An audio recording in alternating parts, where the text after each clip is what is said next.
parle au français. Les carottes sont cuites. Les carottes sont cuites.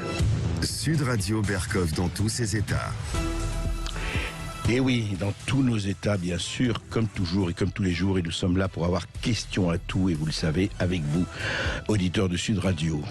Eh bien, hier, le président de la République, Emmanuel Macron, était au Rwanda, et plus précisément à Kigali, au mémorial du génocide terrible qui a eu lieu dans l'année 1994. On va en parler, et c'est vrai que c'était quelque chose d'assez terrible. Et que veulent dire aujourd'hui les paroles d'Emmanuel Macron? Écoutez.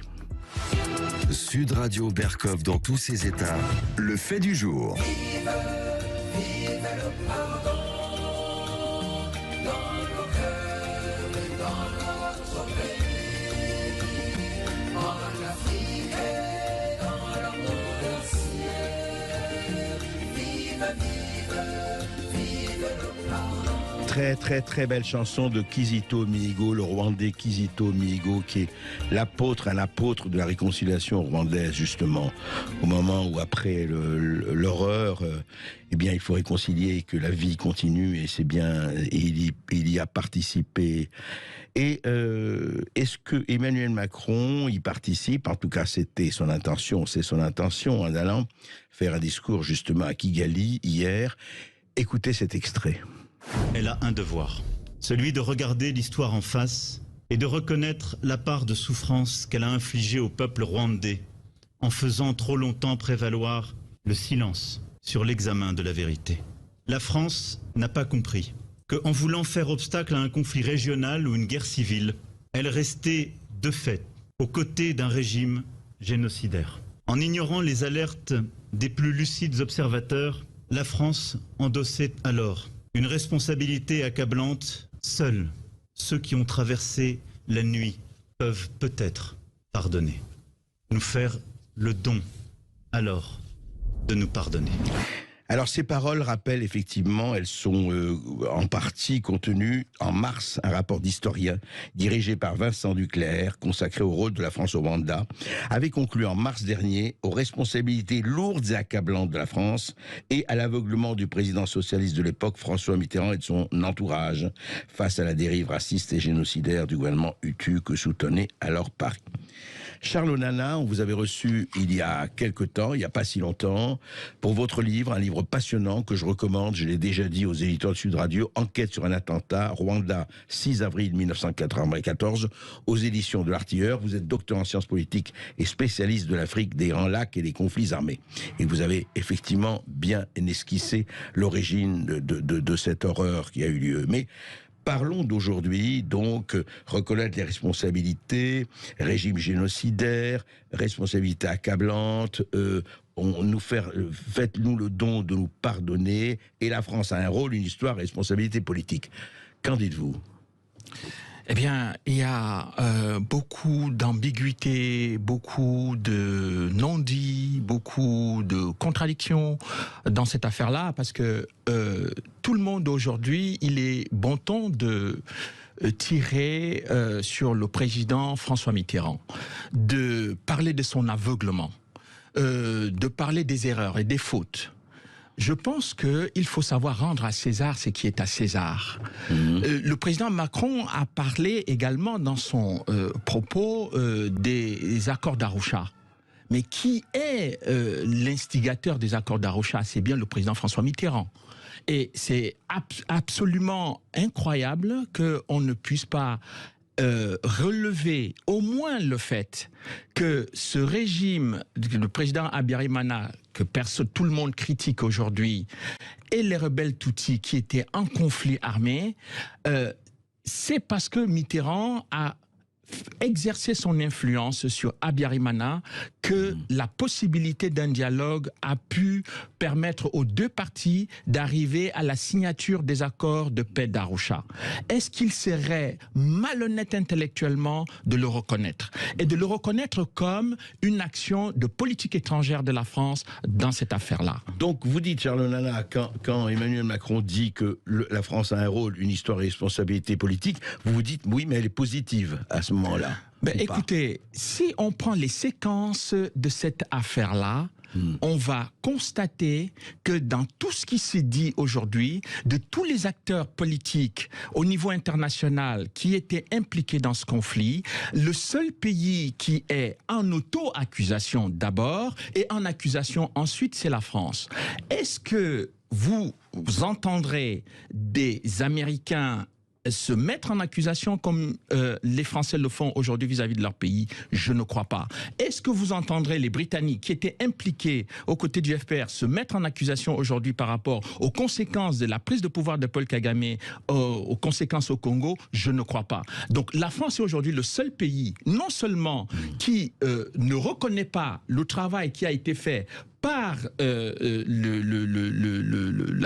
par François Mitterrand en son temps à l'époque, qui a abouti aux accords de paix d'Arusha, mais on parle d'aveuglement. Et parlons-en d'aveuglement. L'aveuglement, c'est un terme extrêmement vague. Qu'est-ce que ça veut dire précisément? Est-ce que le président Mitterrand a organisé, demandé, exigé une population, une catégorie de la population rwandaise soit exterminée? Qu'est-ce que c'est que ça veut dire l'aveuglement?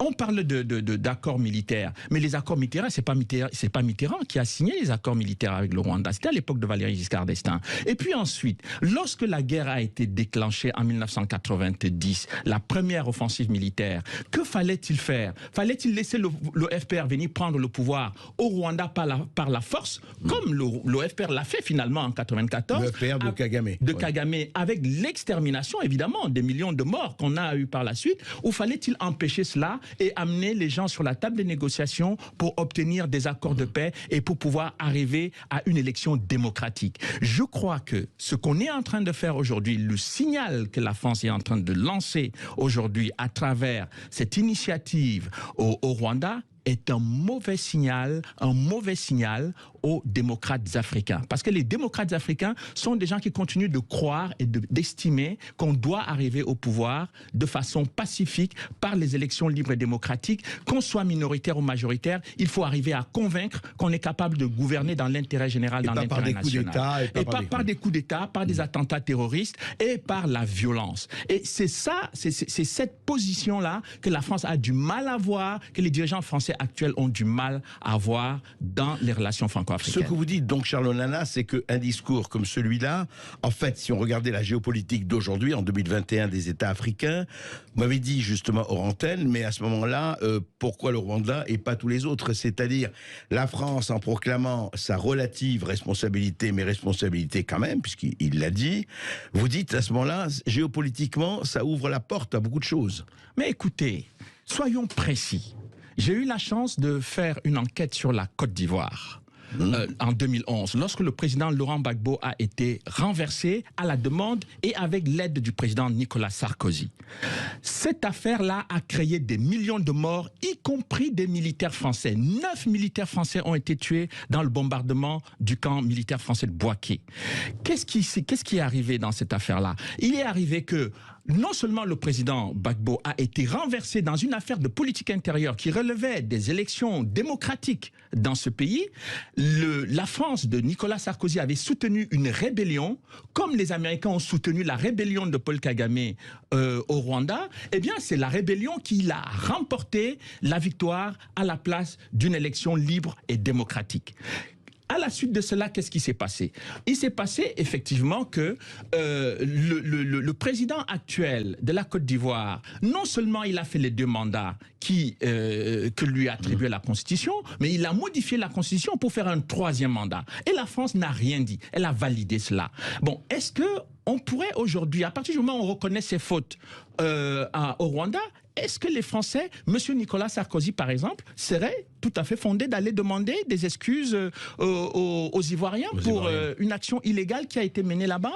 Est-ce qu'aujourd'hui, le même Nicolas Sarkozy qui s'est retrouvé impliqué dans la chute du colonel Kadhafi, est-ce qu'il serait prêt à aller en Libye demander des excuses? Parce que là encore, les excuses, peut-être pas des excuses, mais la reconnaissance de ses fautes serait tout à fait légitime pour une raison très simple, c'est que c'est le renversement de Kadhafi qui a créé maintenant une vague d'immigration terrible sur l'Europe, avec des gens qui meurent dans les mers, mais il n'y a pas eu que ça.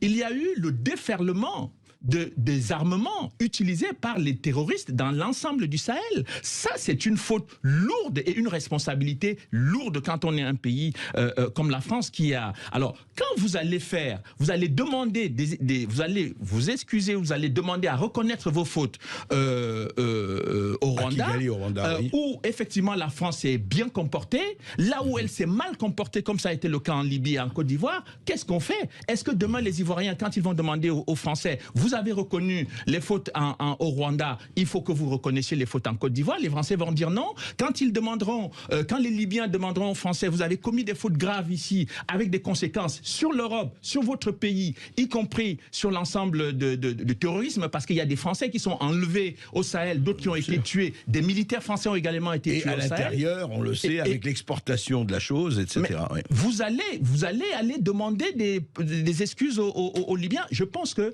le signal qui est envoyé aujourd'hui, la France met le doigt dans un engrenage dans lequel il lui sera très difficile d'en sortir. Il faut avoir la tête froide, garder son calme et essayer de reconnaître les faits historiques. Parce qu'à travers les faits historiques, au moins, on peut s'expliquer, on peut se défendre et on peut avoir un argumentaire qui se tient. Là, on va demander pardon.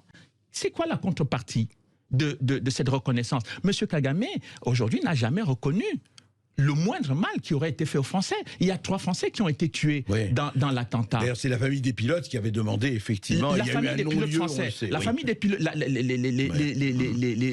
des pilotes français avait déposé une plainte en 1997. 3 Français ont été tués dans l'attentat, mais il n'a jamais reconnu.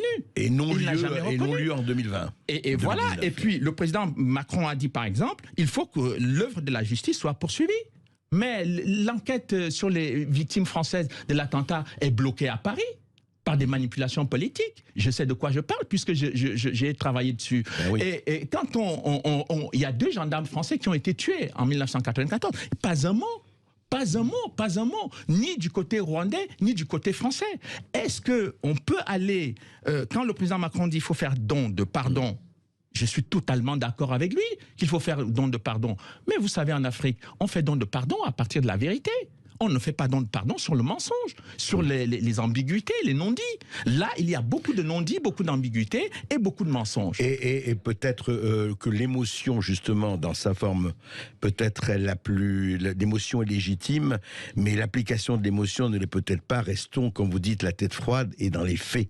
Et absolument, la réalité des faits. Absolument. Et ce sont ces faits qui vont permettre, de savoir que si le FPR avait pris le pouvoir en 1990, il l'aurait pris dans un bain de sang effroyable. Et c'est ça que la France et le Zaïre, qui est aujourd'hui aussi victime du massacre, du viol des millions de populations, subit. Donc on ne peut pas dire à quelqu'un qui est reconnu aujourd'hui, non seulement par les rapports des Nations Unies, mais également par un certain nombre de populations au Rwanda, que M. Kagame a commis des crimes contre l'humanité, des crimes de guerre et aussi des crimes de génocide. C'est pas moi qui le dis, c'est le rapport Mapping et c'est le rapport Gersony qui est le rapport d'un Américain. Il y a eu lieu, hélas, dans tous les sens. Et absolument. Ça qui est terrible, et puis, allons encore beaucoup plus loin. Oui. Dans le rapport, dans le document, dans le propos du président de la République, mais il n'y a que des Tutsis. Il n'y a que des Tutsis. Est-ce qu'il n'y a que des Tutsis qui ont été victimes du génocide ou est-ce qu'il y a aussi eu des Hutus modérés? On en a parlé avec vous et effectivement, c'est une question qu'on peut se poser. En tout cas, merci de vos éclaircissements parce qu'on voit très bien qu'aujourd'hui, dans la géopolitique actuelle, la France n'a pas seulement à se présenter comme avec flagellez-moi, avec probité candide et lin blanc. C'est pas comme ça que ça se passe. J'en profite d'ailleurs pour rappeler le livre de Charles Onana, Enquête sur un attentat, Rwanda, 6 avril 1994 aux éditions L'Artillerie.